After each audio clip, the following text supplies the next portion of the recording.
오늘 저는 레위기 말씀 하나님의 은혜 가운데 나누기 원합니다. 레위기는요, 기원전 약 한 1450년부터 1400년도에 쓰여진 말씀이 레위기 말씀입니다. 자, 장소는 어딜까요? 1번 금정산, 2번 시내산. 정답 시내산에서 모세가 받아 쓴 글입니다. 자, 대상은 누굴까요? 1번 이스라엘 백성, 2번 순복음 금종교회 백성. 정답 두 개 다 맞습니다. 당시는 이스라엘 백성들에게 쓴 말씀이지만 오늘날 우리 순복음 금정교회 모든 이 시대를 살아가고 있는 성도들에게 선포되는 말씀 레위기 말씀입니다. 핵심 구절 말씀 저를 한번 따라해 보시겠습니까? 성별, 거룩. 저와 여러분들이 예수 믿으면 분리해놨다라는 거거든요. 거룩하기 위해서 하나님께서 넌 세상 사람 아니야, 넌 내 거야 라고 하나님 쪽으로 저와 여러분들을 끌어들였다라는 것입니다. 자, 저와 여러분들이 거룩하고 성별된 인생을 사는 유일한 길이 있어요. 정말 깨끗해질 수 있는 한 가지 방법이 있어요. 무엇입니까? 예수님의 보혈, 십자가의 은혜인 줄 믿습니다. 그래서 레위기를 묵상하며 묵상할수록 제사, 절기, 하나님께 어떻게 하면은 제물을 갖다 바치는가, 속죄제, 속건제 이런 하나님이 제사 드리는 방법들이 나와요. 근데 이것을 궁극적으로 뭐냐면은 완전한 희생 제물로 십자가에서 죽으심으로 저와 여러분들에게 거룩과 성별함을 선물하신 예수님의 사랑을 적은 글이 바로 레위기입니다. 그래서 레위기는 한번 같이 해보실까요? 완전한 희생 제물, 영원한 대제사장. 그분이 누구시죠? 예수 그리스도. 그분의 희생과 구속을 의미하는 책이 바로 이 레위기다 라고 생각하면 딱 맞습니다. 저자는 누가 적었습니까? 모세가 적었어요. 특징이 있는데 교재를 보시면 위에서 한 8번째 줄 보시니 거룩한 하나님 앞에서 행할 이스라엘의 신앙인의 뭐하고 뭐를 얘기해요? 예배와 삶. 어떻게 우리가 예배 드리고 삶에서 어떻게 하나님의 영광을 드러낼 수 있을까라는 것이 적혀져 있습니다. 그렇기 때문에 율법이 가득 적혀져 나와요. 규례, 규칙을 지켜야 된다라는 말이 나옵니다. 자, 사랑하는 성도님들, 저를 한번 보시죠. 자, 저와 여러분들이 운전을 합니다. 교통규칙, 교통법규가 없으면 어떻게 되겠습니까? 빨간색, 파란색 상관없이 막 가다 보면 꽝꽝꽝꽝 사고가 날 것입니다. 이처럼 규칙이 있어야 돼요. 그런데 갑자기 어떤 환자가 있어요. 심장질환 때문에 앰뷸런스를 타고 지금 병원에 가야 됩니다. 안 그러면 죽습니다. 그럼 어떻게 됩니까? 은혜로 운전하는 사람들이 길을 쫙쫙 비켜줍니다. 제가 얼마 전에 잠시 서울을 갔다 왔는데 가는 길에 앰뷸런스가 오니까요. 요즘 우리나라 국민들의 이 수준이 얼마나 높아졌는지 고속도로에서 쫙쫙쫙쫙 차들이 비켜주는 거예요. 왜? 앰뷸런스 가라고. 갓길로도 물론 가지만 요즘 한국이요, 이렇게 잘 되어 있습니다. 그 이유는 뭐예요? 규칙과는 상관없이 은혜로 생명을 살릴 때는 응급차 탄 사람들은 은혜로 가야 된다는 것이죠. 똑같습니다. 크리스찬들도 규칙이 있어야 돼요. 11조, 하나님께 기도하는 시간, 정결해지는 예배 시간, 규칙과 규례가 있어야 됩니다. 그러나 너무 이것을 강조하다 보면 은혜가 떨어질 수가 있죠. 그래서 우리에겐 한번 따라해 볼까요? 말씀과 십자가 은혜. 시작. 말씀과 십자가 은혜. 말씀이 규칙과 규례에 관한 것이라면 지금 아프고 힘들 때는 앰뷸런스 탄 거잖아요. 그때는 십자가의 은혜로 비록 이 땅에서 살고 있지만 하나님의 은혜의 보좌 앞에 슉 앰뷸런스를 타고 올라가는 은혜가 있기를 주의 이름으로 축원드립니다.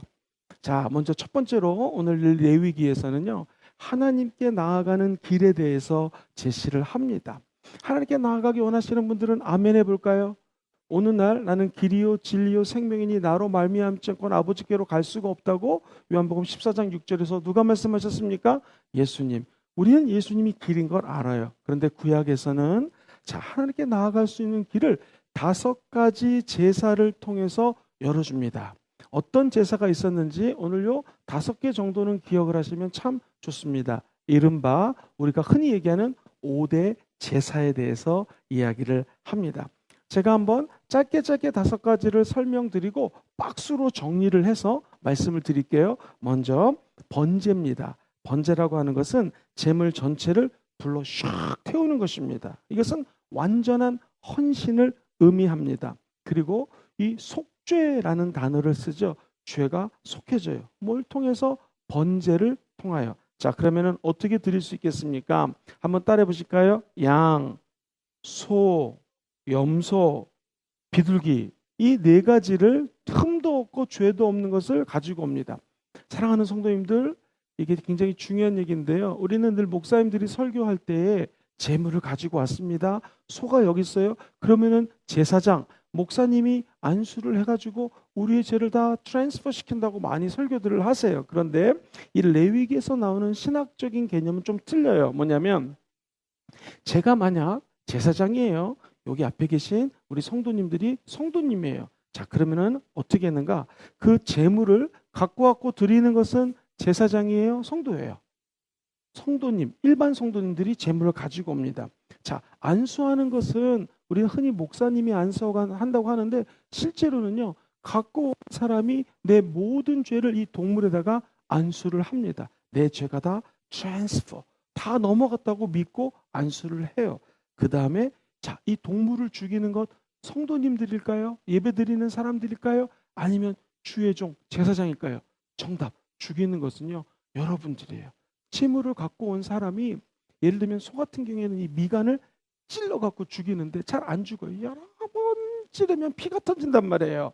그러면서 이걸 죽는 모습, 피를 흘리는 모습을 보면서 내 죄가 이렇게 무섭구나. 이 피를 흘리지 않으면 죄 사함이 없구나라는 것을 레위기에서 깨닫게 하는 거예요. 목사님, 우리 집은 너무나 가난해가지고 소를 드릴 수가 없어요. 그럼 비둘기를 가지고 오면 됩니다. 집에서 키우는 비둘기 역시 목을 틀어서 이거 틀고 피를 흘리는 것은 바로 예배 드리는 사람이 해야 되는 거예요. 오늘날 예배로 확장하면 의미하는 게 큽니다. 우리는 모든 것들을 다 목사님이 알아서 예배 진행하죠. 아닙니다. 재물도 내가 갖고 와야 되고요. 죽이는 것도 내가 죽여야 됩니다. 그리고 피를 뿌리는 것은 제사장이 해요. 피를 뿌리는 건 제사장이 하나님의 사람이기 때문에 피를 제단에 뿌리고 그 다음에 드리는 자가 해야 될 일 같이 따라해 보세요. 가죽을 벗김. 가죽 벗기는 것도 제사 드리는 사람이 해야 됩니다. 얼마나 피가 나오겠습니까? 각을 뜬다고 그러죠. 각 뜨는 것도 성도가 해야 됩니다. 그리고 머리와 기름을 베어내는 것도 성도가 해야 돼요. 사실 제사장이 하는 것은 뭐라면요, 제단과 불 위에다가 나무를 벌려 놓는 것, 이거 제사장이 합니다. 하는 게 별로 없어요. 고기를 갖다가 올려놓는 거, 이거는 제물을 드리는 거니까 제사장이 합니다. 그 다음에 성도들이 해야 될 것은요, 내장을 다 뜯어내고요, 정강이를 갖다가 물로 씻는 거 제물 드리는 사람이 합니다. 그러면 이걸 드디어 제사장은 불로 태우는 일을 해요. 번제는 히브리어로 올라라는 단어를 쓰는데 이게 드디어 제사장과 예배를 드리는 성도가 하나가 돼서 제물을 하나님께 올려드리면 그때서 하나님은 이 예배를, 제사를 흠양했다, 받았다라고 표현하는 것입니다. 그러니까 오늘날 예배로 해석을 해도 드리는 사람이 해야 될 일이 더 많다라는 거예요. 예배를 드릴 때 그냥 예배만 갔다가 오면 되겠지가 아니라 저와 여러분들이 예수 십자가의 은혜를 사모하여서요, 그분의 완전한 헌신, 완전한 죄사함의 은혜를 생각하시면서 예배 때마다 은혜 받게 되기를 주의 이름으로 축원드립니다. 제물을 드리는 사람을 대신하여 죽는 대속, 대신 죽는 거죠. 죄는 저와 여러분들이 졌습니다. 그런데 제물이 대신 피를 흘리고 죽지 않습니까? 이게 번제의 핵심이에요. 그렇다면은 2000년 전에 예수님은 죄는 저와 여러분들이 졌는데 십자가에 죽으신 건 누구십니까? 예수님이 줬다는 거죠. 이게 대속물이라고 번역된 한자어예요. 근데 우리 성경에 보면은요, 이런 말이 있죠. 인자가 온 것은 섬김을 받으러 온 것이 아니라 도리어 섬기려 하고 많은 사람들을 위해서 자기의 생명을 뭘로 줘요? 대속물로 줘요. 이것을 영어로는 ransom이라고 하는 단어를 썼거든요. 죄는 우리가 짓지만 피 흘리고 대신 죽으신 분은 예수님이라는 것이죠. 오늘 이 밤에도 저와 여러분들이 성전에서 혹은 가정에서 예배 드릴 때 꼭 잊지 말아야 될 것은요, 십자가 예수 그리스도의 대속의 은혜입니다. 그분이 완전한 헌신을 통하여, 완전한 몸이 찢겨짐을 통하여 저와 여러분들의 죄를 사해 주셨다라는 것입니다. 제사장이 하는 일들보다 실제로 제물을 드리는 성도가 하는 일이 더 많다라는 거 기억을 하십시오. 이처럼 동물의 피를 가지고 제사를 드리는 것을 번제라고 하는데요. 두 번째 같이 해보시죠. 소제. 소제는 좀 틀립니다. 2장 1절 이하에 나오는 것인데요. 하나님께 감사합니다 하는 분들은요, 곡식을 빻아가지고 하나님께 드리는 거예요. 옛날에 복음성가 중에 이런 게 있었어요. 부서져야 하리, 부서져야. 이런 2절은 뭐였냐면요, 뭐 빠지고 갈아지고 무서져야 된다, 이런 내용들이에요. 찬양. 근데 어쩔 때는요, 뭐 저렇게 부스러지나 그렇게 생각을 했는데, 가만히 생각해보니까 그 말이 맞아요. 곡식을 드릴 때는 빻아서 가루로, 고운 에바 가루로 하나님께 드리는 거예요. 우리가 예물을 드린다, 혹은 하나님께 예배를 드린다, 저와 여러분들이 십자가 앞에서 다 갈아줘야 됩니다. 우리는 온데간데 없고 우리를 위해서 죽으신 예수님의 영광만이 드러나야 된다는 것이죠. 예수 믿는 것, 예배 드리는 것, 십자가 앞에서 우리가 없어지고 예수님이 드러나는 것, 이게 예배라는 것을 잊지 않게 되기를 주의 이름으로 축원드립니다. 가끔 가다가 예배 끝나고 나면 몇몇 성도님들이 목사님 은혜 받았어요, 인사합니다, 감사합니다 하면서 속으로 저는 이렇게 생각합니다. 예수 피 이렇게 합니다. 왜냐하면 이 예배에 영광 받으실 분은 누구시죠? 예수님이신데 자칫 잘못하면 목사인 제가 그 영광을 가로챌 수 있기 때문에 앞으로 저를 만나면 설교에 은혜 받았단 말을 안 하시기를 주의 이름으로 축원합니다. 모든 예배의 영광은 누가 받으셔요? 하나님이 받으셔야 돼요. 그러니까 예배의 주관자도 하나님이시고, 우리 인간은 그 앞에 완전히 에바 갈아진 곡물처럼 갈아 없어질 때 주의 영광이 드러나게 될 줄 믿습니다. 저도 사실은 초보자 목사였을 때 처음 목사 한 수 받거나 전도사 때는요, 여도신 본교회 권사님들이 목사님 은혜 받았어요. 괜히 마음이 기쁘고 어깨가 싹 올라갔어요. 시간이 지나 보니까 이게 제일 무서운 거더라고요. 목회자만 그렇겠습니까? 찬양 인도하시는 분들, 지휘하시는 분들, 성가하시는 분들, 예배 때 모든 거 봉사하시는 분들이, 이 예배는 오직 누가 영광 받아요? 우리의 죽으신 예수님. 우리는 그 밑에 갈아 없어지고 하나님 앞에 아무것도 아닌 존재로 드려지는 것이 진정한 예배임을 기억하시기를 주의 이름으로 축원드립니다. 그래갖고요, 이 가른 거에다가는요, 누룩도 못 집어넣어요. 퍽 퍼질 수 있으니까. 우리 인생도 뻥튀기가 되면 안 됩니다. 꿀도 섞을 수가 없어요. 자칫 잘못하면 예배를 주관하시는 예수의 영광이 드러나지 않고 인본주의적인 것들이, 달콤한 것들이 들어갈까봐 잘 넣지를 않습니다. 제가 아는 목사님은 심리학 박사예요. 그런데 예수 그리스도의 이름을 선포할 때, 즉 설교하실 때는요, 그 심리학에 너무나 많은 지식을 안 집어넣어요. 괜히 꿀같이 달게 해가지고 사람들에게 현혹시키는 걸로 복음 전하는 게 좀 방해될까봐 자기가 심리학 교수, 심리학 박사학위 했던 것은 다 없애고 십자가만 증거하기로 다짐했다는 얘기를 듣고 제가 큰 은혜를 받은 적이 있습니다. 하나님께 드리는 제물에게는요, 꿀도 못 집어넣고요, 누룩도 집어넣지 못해요. 한 가지 넣을 수 있는 것이 있습니다. 같이 따라해 보시죠. 소금. 소금은 예수 그리스도의 십자가 은혜를 상징합니다. 빛과 소금이라는 말, 또 소금이 닿는 곳에 생명력이 있지 않습니까? 그것처럼 소금은 넣을 수 있다. 뭘 의미합니까? 우리가 세상 것은 집어넣을 수 없지만 빛과 소금의 역할을 감당하라는, 따라해 보시죠. 하나님의 약속의 말씀. 그 약속의 말씀은 예배 때 얼마든지 집어넣을 수가 있다. 기억하시기를 주의 이름으로 축원드립니다. 세 번째 따라해 보시죠. 화목제. 화목제는 무엇인가? 하나님과 인간이 영적인 친교를 맺으면서 하나 되는 것을 의미합니다. 화목제는 세 가지 종류가 있어요. 같이 해보시죠. 감사제. 하나님 너무나 감사합니다. 이 감사 제물을 드리는 것이 바로 이 화목제고요. 두 번째, 조금 어려운 말인데 서원제. 서원은 뭐예요? 하나님 앞에 소원하는 거예요. 약속하는 거예요. 내 아들을 하나님께 드리겠습니다. 이거 서원제입니다. 그 다음에 따라볼까요? 자원제. 자원하는 심령으로 하나님과 화목되기 원합니다 하고 드리는 것을 화목제라고 표현합니다. 자, 여기서 우리 가장 중요한 것이 있어요. 하나님과 인간을 화목하게 하신 분이 누구예요? 예수님. 그럼 예수님께 감사제를 드릴 수가 있는 거예요. 예수님 우리에게 약속하셨어요. 너희는 세상에 혼자 있는 것이 아니다. 세상에서는 너희가 환난을 당하나, 같이 해보시죠. 담대하라. 내가 세상을 이겼노라. 우리 예수님이 약속하셨잖아요. 그럼 나도, 여러분도 하나님 앞에 소원을 할 수 있어요. 약속할 수 있어요. 내가 세상 것 버리고 하나님만 따르겠습니다. 이것이 서원제입니다. 한번 따라해볼까요? 자원제. 우리 신봉 금종교회도 새벽 제단을 970 며칠 이렇게 새벽 제단을 쌓는 분도 계시고, 밤에 나와서 조용히 하나님 앞에 자원해서 중보기도 하고 자기 기도하는 거 아니에요? 목사님 위해서, 교회 위해서, 그리고 우리 교회 부흥을 위해서, 우리 대한민국을 위해서 이렇게 자원하는 마음으로 기도하는 분들이 있어요. 이 모든 것들을 하나님과 우리 사이를 화목케 하시는 분 누구시죠? 예수님 때문에 가능하다라는 거예요. 여기 계신 모든 분들이 자원하는 심령으로 하나님께 감사하시면서 각자가 하나님께 서원 기도를 한번 드려보시기를 주의 이름으로 축원드립니다. 그 핵심에는 우리 예수 그리스도가 있다는 것을 잊지 마십시오. 네 번째 한번 따라해 보시죠. 속죄제. 이 고의성이 없이 내가 잘못할 수 있지 않습니까? 알고 지은 죄 말고 모르고 지은 죄가 있다 없다? 있어요. 그 죄를 사함받기 위함입니다.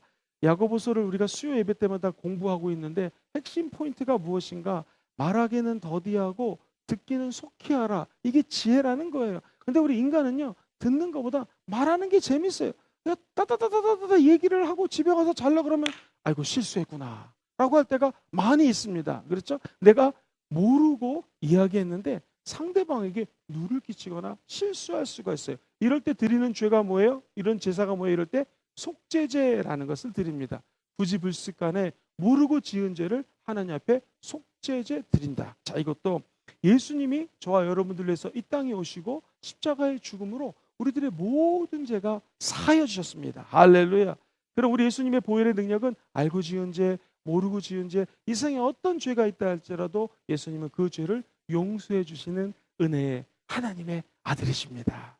다음에는요, 물건을 통해서 하나님께 제물 드린다 해서 물건 생각하면 가운데에 건자가 얘기가 될 거예요. 속건제 5장 14절 이하에 나오는데, 이것은 고의가 됐든 또는 잘 모르고 했든지 간에 하나님의 성물 있죠. 성물, 성스러운 하나님 것, 그리고 하나님의 계명을 내가 만약에 어겼어요. 그러면 예를 들어 볼게요. 우리 목사님에게 내가 모르고 200원 너무 작다. 2만 원을 빌렸는데 까먹고 2만 원을 안 갚았네요. 그럼 어떡합니까? 이 속건제는 물건을 제가 이 목사님에게 가져가서 2만 원을 갚고 하나님께 나와서 예배 드리는 것, 이게 속건제예요. 그냥 어떤 사람을 내가 그만 뭘 빌렸는데 까먹고 안 줬어요. 그때 속건제를 드리는 거예요. 다시 말해서 따라해볼까요? 배상이 있는 예배. 그래서 우리가 하나님께 나올 때 어떤 사람을 용서하지 못하면 내가 미안합니다. 당신과 화목하기 원합니다. 그 사람과 먼저 화목해 되고 예배 나온다고 그러죠. 그런 개념하고도 일맥상통합니다. 어쨌든 이웃에게 피해를 끼쳤을 때 하나님께 나와서 예배 드리는 것을 우리는 속건제라고 하고, 이때는 반드시 내가 잘못한 것을 갚아야 된다, 안 갚아야 된다?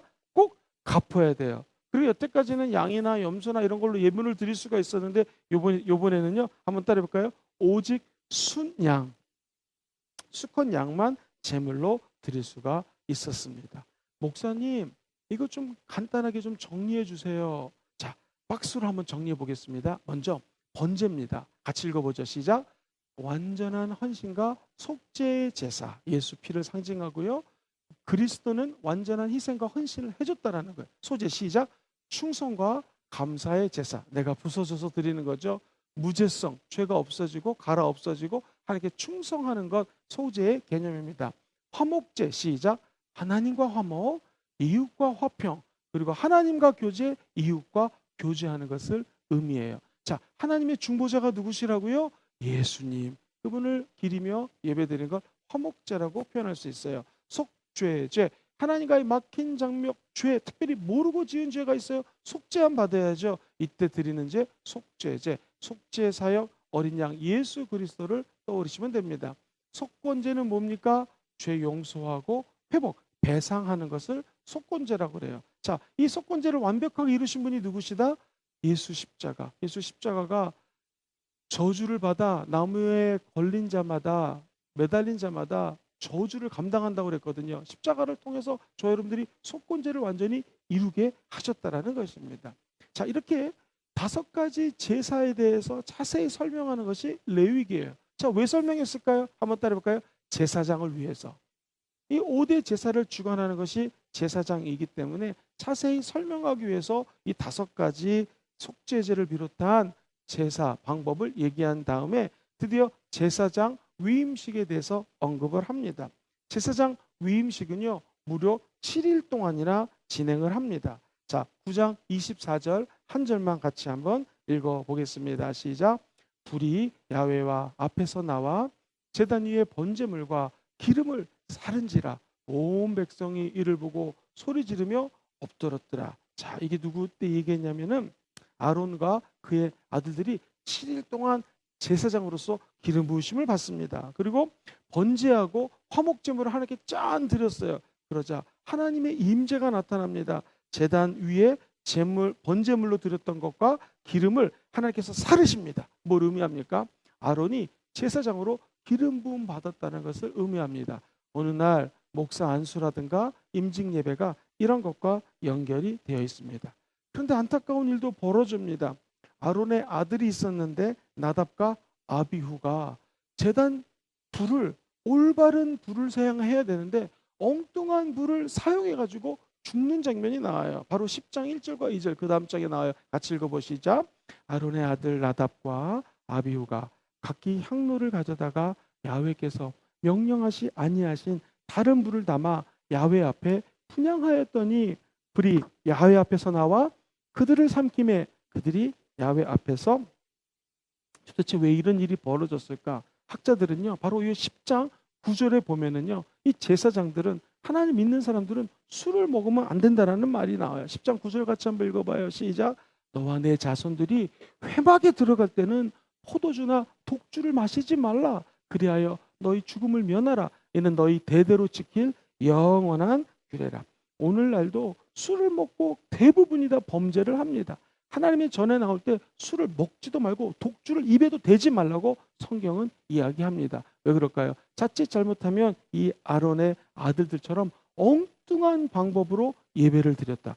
구약은 좀 무섭기 때문에 즉사하는 것을 보게 됩니다. 우리는 어떻게 될까요? 성소에서 봉사할 때 술 마시면 안 됩니다. 또한 세상 술에 취해진 것뿐만 아니라 이 세상의 어떤 것도 취하지 않고 올바로 딱 예수님께만 집중하는 예배를 다 드리시게 되기를 주의 이름으로 부탁드립니다. 자, 이제 큰 두 번째로 하나님이 제사를 드리게 한 다음에 우리에게 성결하게 하고 하나님과 교제하는 길을 알려주셔요. 그것이 정결에 관한 규례입니다. 28페이지를 보시면 먼저 이 음식도 또는 동물도 정결한 게 있고 부정한 게 있어요. 먼저 포유류를 같이 한번 표에서 읽어보겠습니다. 시작. 굽이 갈라지고 새김질하는 것, 어류 밑에 시작. 지느러미와 비늘이 있는 것, 조류 시작. 부정한 것 외의 것, 곤충류 시작. 날개가 있고 뛰어다니되 땅에서 뛰는 것, 기는 것은 없습니다. 기는 건 다 모두 부정하다고 이야기합니다. 뱀 같은 종류의 것들은 부정하다라고 이야기를 합니다. 자, 그러면은요, 이 거룩한 것도 등급이 있습니다.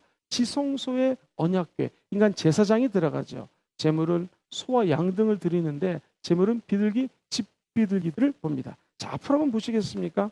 이 레벨이라고 하는 것은 이렇게도 생각을 할 수가 있습니다. 이게 지금 성소인데요. 성소 또는 성전 뜰 밖에 있는 사람들, 이것은 거룩하지 않는 것이죠. 일단 요 성막 안에 들어오는 하나님의 사람들 얼마든지 거룩해질 수가 있습니다. 여기서 아까 제가 제물을 드린다고 그랬죠. 번제, 소제, 소제 빼고 화목제라든가 속제제 이런 거 드릴 때는 여기서 다 제단에서 드립니다. 그리고 그 앞에 갔으면요, 물두멍이라고 그래서 손이나 얼굴에 피가 묻었으니까 이걸 씻어요. 그리고 나서 드디어 성소 안으로 들어가요. 여러분, 이게 해 뜨는 데부터 해 지는 데까지 동쪽에서 서쪽이거든요. 그런데 여기에 들어갈 수 있는 문은 하나예요. 근데 이 문이 무려 9m예요. 무지 넓어요. 이 성전보다도 넓다라는 거예요. 9m, 뭘 의미합니까? 구원의 길은 여러 개다, 한 개다, 하나예요. 근데 구원의 문은 넓다라는 거예요. 미국 사람, 아프리카 사람, 한국 사람, 모든 사람들이 다 구원의 문 성소로 들어올 수가 있습니다. 우리가 홈커밍데이를 놓고 기도하잖아요. 목사님, 이분은 예수 믿기 어려울 거예요. 그러나 구원의 문을 주님이 열어놓으셨습니다. 그 사람도 구원받고 예수 믿는 자가 되게 되는 은혜와 기적이 일어나게 될 줄 믿습니다. 자, 예수 피의 제사, 십자가의 은혜와 대속에 대한 제물을 드리는 것이 5가지 제사면 이제 십자가를 통하여 2개로 쌓여져 있고요. 그리고 여기에 24시간 불타오르는, 같이 보시죠. 분향단. 이건 뭐라고 그랬죠? 7개의 촛불이니까 성령의 불을 의미하고, 이거는 12개의 떡, 12지파를 의미하기도 하고 12제자를 의미하기도 하지만 떡은 먹는 거니까 사람이 떡으로만 살 것이 아니요 하나님 입에서 나오는 말씀. 그래서 이거는 말씀입니다. 그리고 여기에 있는 것은 한번 따라해 보시죠. 감사. 24시간 동안 늘 감사가 타오르는 것. 그래서 성전에 오면은요 예수 피 의지해야죠. 이게 만약에 1단계 레벨의 거룩이라면 예수 피만큼 중요한 게 뭐예요? 예배 드릴 때 따라해 보시죠. 성령의 기름 부으심. 하나님 빛이 있어야죠. 그다음 하나님 말씀. 이거만큼 중요한 게 뭐예요? 감사예요. 감사. 저 여러분들이 오늘 이 말씀을 갖다 말씀을 붙잡고 기도할 때 감사가 넘치기를 주의 이름으로 축원드립니다. 이 감사가 왜 중요하냐면 두 번째 레벨에서 세 번째로 들어가는데 휘막이 있다고 그랬죠. 커튼이라고 해요, 영어는요. 이 휘막이 소가죽으로 10cm나 되는 두께예요. 천하 장사가 연료되게 안 찢어진단 말이에요. 누가 찢어졌습니까? 언제 찢어졌습니까? 예수님이 십자가에서 돌아갔을 때 이 커튼이 찢어졌어요. 히브리서 10장에는 이렇게 얘기합니다. 예수 그리스도가 이 성막인데 그의 몸이 찢김으로 말미암아, 같이 보시죠. 성소에 들어갈 담력을 얻었습니다. 시작. 성소에 들어갈 담력. 결국은요 성막은 뭐예요? 예수의 피, 예수를 통하여 정결케 되는 것, 성령의 빛, 하나님의 말씀이죠. 예수가 말씀이죠. 그리고 말씀 대신 예수의 육신, 그리고 그분을 통하여 감사를 드리면 가장 고귀한 레벨, 제일 하나님의 임재가 센 곳, 한번 따라해 보시죠. 지성소로 들어갈 수가 있다라는 거예요. 저와 여러분들이 예배를 드릴 때마다 같이 해보시죠. 예수 피 정결케 되는 거죠. 뿐만 아니라 두 번째로 성령의 빛, 하나님의 말씀, 감사, 이게 아우러졌을 때 드디어 지성소로 들어가서 가장 거룩한 단계, 세상과 나는 간 것 없고 구속하신 예수님만 만나는 단계까지 가기를 주의 이름으로 축원드립니다. 모세가 이 단계에 들어갔더니 하나님을 얼굴과 얼굴을 맞대고 봤기 때문에 얼굴에 빛이 넘쳤다라는 것이죠. 오늘 여러분의 얼굴에 빛이 임하고 있습니다. 할렐루야. 그것은 바로 우리가 성령의 임재 안에 들어갔기 때문이에요. 그래서 성경도 하나님의 성막에 임재가 레벨이 있다, 단계가 있다라고 이야기를 합니다. 그 다음에 성경은요 29페이지 보면 속죄일에 대해서 이야기를 하고 있습니다. 속죄일은 종교적으로 7월 10일인데요 속죄일이 의미를 갖는 것은 예수님이 우리의 죄를 사해 줬잖아요. 그것을 기리는 거예요. 재미있는 것은 박스 안에 보면 이런 말이 나와요. 이날에 속죄일에 아사셀이라는 염소를 광야로 보내요. 왜 보낼까요? 얘는 광야로 나가면 죽거든요. 일이라든가 뭐 사자라든가 이런 게 나와서 이 염소를 잡아먹어요. 백성의 죄를 진 밖으로 내보낸다 할 때 이 아사셀 염소가 기록이 되어 있어요. 한번 따라 보시죠. 아사셀 염소. 자, 우리의 죄를 지고 세상 밖에 가서 마귀에게 뜯기고 죽으신 분이 누구십니까? 예수라는 거예요. 그래서 레위기는요 이 세상의 어떤 책보다 예수 그리스도의 죽음, 예수 그리스도의 십자가 사랑, 제가 첫날 말씀드렸던 구속사적 관점에서 바라볼 때 레위기처럼 귀한 말씀이 없다라는 것입니다. 예를 들어 보겠습니다. 29페이지에 보면은요 반드시 죽어야 하는 죄가 있어요. 밑에서 두 번째 보면은 우상 숭배한 사람, 근친상간, 음행한 사람, 부모를 저주한 사람은 다 죽어야 돼요. 이런 것들이 성결할 수 있는 규례가 쫙 다 나와요. 오늘날로 치면은 이 죄의 길에서 벗어날 수 있는 사람이 없어요. 모든 사람이 죄를 범하였으면 하나님 영광에 이를 수가 있다 없다? 없다라는 거예요. 근데 그럼에도 불구하고 하나님이 저와 여러분들을 사랑해 주셔서 예수 십자가가 제물됨으로 모든 것들을 용서해 주셨다라는 거 꼭 잊지 않으시게 되기를 주의 이름으로 축원드립니다. 자, 제가 괜히 30분만 설교한다고 약속해가지고 마음이 너무 급해요. 지금까지 계속 32분, 34분 열심히 설교를 짧게 하고 있는데 오늘도 때 약속은 지켜야 되니까 이 레위기에서 그 다음으로 5대 제사만큼 또 중요한 게 있는데 이스라엘의 절기가 대표적으로 8개가 나와요. 그래서 오늘 마무리하고 그 중에서 3대 절기를 간단하게 설명하겠습니다. 먼저 30페이지 박스를 보시면은요 안식일 같이 읽어보죠. 시작. 매주 금요일 일몰부터 그 다음날 일몰까지. 이걸 뭘 기념해요? 창조를 기념하고 예수 그리스도의 안에서의 무슨 안식? 참된 안식을 의미합니다. 자, 시간이 없대로 레위기 23장 3절 한 절만 읽어볼게요. 시작. 엿새 동안은 일할 것이요 일곱째 날은 쉴 안식일이니 성의 날이라 너는 아무 일도 하지 말라. 이는 너희가 거주하는 각처에서 지킬 야훼의 안식일이다. 구약에는 안식일이 토요일이었어요. 오늘날은 언제입니까? 주일이에요. 주일날 하나님께 나와서 안식하며 예배 드리는 거예요. 그래서 저희가 어렸을 때는 전 장로교 통합 측에서 신앙생활 했는데 할아버지가 주일날 헌금 주면서 예배당 갔다 오면 그때는요 노는 것도 못하게 하고 동네에 뭐 말타기라든가 이런 것도 못하게 했습니다. 우리 부산이나 고신 측은 예전에 더 했던 것을 보게 됩니다. 왜 그럴까요? 안식일을 지키라는 거예요. 6일간 일하고 하루를 쉬라는 거예요. 물론 육체적으로 쉬는 것도 중요하지만 영적으로 세상에 관심을 없애고 하나님께 초점 맞추는 날이 주일입니다. 그래서 여러분이 주일 예배 때 나올 때는요, 요즘에 정말 순교자 같은 마음으로들 다 나오고 있지 않습니까? 코로나19 때문에 이런 마음으로 주일날 하나님께 나와 안식의 축복을 누리시게 되기를 주의 이름으로 축원드립니다. 그 다음에 6월절이 있는데 이거 3대 절기예요. 오른쪽 같이 읽어봐요. 출애굽을 기념하고 그 밑에 시작.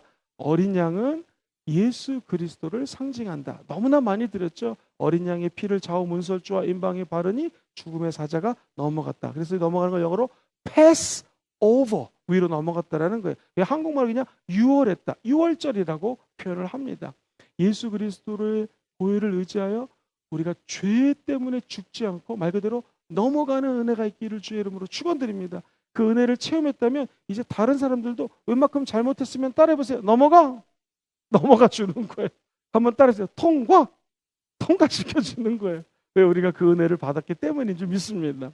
무교절이라는 게 있는데 출애굽 때 광야에서 고생한 것을 기리기 위해서 예수의 고난을 상징하죠. 초실절 오른쪽 읽어봐요. 시작. 보리추수의 첫 열매를 봉헌합니다. 부활의 첫 열매 대신 누굴 상징해요? 예수 그리스도 상징한다. 77절 별표 하나 치세요. 우리 오순절 교단이죠. 이 초실절 날부터 50일째 되는 날 성령이 임한 날이죠. 77절 오순절이에요. 밀추수의 첫 열매를 봉헌합니다. 신해산 율법 수요에 감사를 하고요. 성령 강림을 기념하는 것입니다. 나팔절이 7월 1일이고요. 신년에 대한 감사. 히브리는 7월 1일부터 신년이 시작되거든요. 재림과 새 예루살렘을 상징합니다. 속죄일 제가 설명드렸죠. 7월 10일 온 이스라엘의 죄를 속하는 날 예수님의 대속의 죽음을 상징한다. 자, 마지막 초막절, 장막절이라고도 합니다. 왜 장막일까? 한번 읽어봐요. 시작. 광야에서의 장막 생활을 기념합니다. 모든 추수를 마치고 난 다음에 드리는 감사, 영원히 거할 장막 하나님에 대한 감사입니다. 자, 그러면은 요 세 가지 3대 절기는 뭘까요? 따라해보시죠. 눈치채셨죠? 6월절, 이거는 패스오브라고 그랬죠. 그 다음에 따라해보세요. 77절, 50일째 되는 날, 6월절 다음 날부터 50일째 되는 날. 왜냐하면 77이 49잖아요. 49 지나고 그 다음 날 50일 되는 것을 우리 따라해보세요. 오순절. 77절이라고 하기도 하고 오순절이라고 하기도 합니다. 마지막 따라해보세요. 장막절. 광야에서 하나님께서 장막을 주신 거 감사하다. 이것을 다른 말로 초막절. 같은 의미로 씁니다. 이 세 가지가 이스라엘의 3대 절기입니다. 자, 정리하겠습니다. 레위기를 만약에 그럴 수는 없지만 짠다면은 레위기에서 떨어지는 것은 뚝뚝 떨어지는 것은 예수님의 피입니다. 우리 인간이 어떠한 죄를 졌다 할지라도 하나님께 구약의 제사, 오늘날에 뭐죠? 예배 드리면 우리 죄가 다 없어집니다. 왜? 지금은 염소, 소 다 필요 없어요. 누가 우리를 위해서 죽으셨어요? 예수님이 죽었다라는 것입니다. 또 한 가지, 이스라엘에 나오는 절기들이 많아요. 이 절기는 뭘 상징합니까? 결국 다 예수라는 거예요. 그러므로 제사, 곧 예배도, 모든 절기도, 교회 나와 드리는 모든 형식도 예수 그리스도께 초점 맞춰야 된다는 것이죠. 성도님들의 삶이 예수께 초점 맞춰질지어다. 우리 교회 모든 사역이 김영근 목사님이나 우리 교회 재직들이나 또는 우리 부교육자님들이나 우리 심지어는 모든 성도님들이 아니라 우리 교회 사역의 모든 초점이 다 예수께 맞춰지게 되기를 주의 이름으로 축원드립니다. 그 은총이 함께 하시기를 간절히 소망해 봅니다.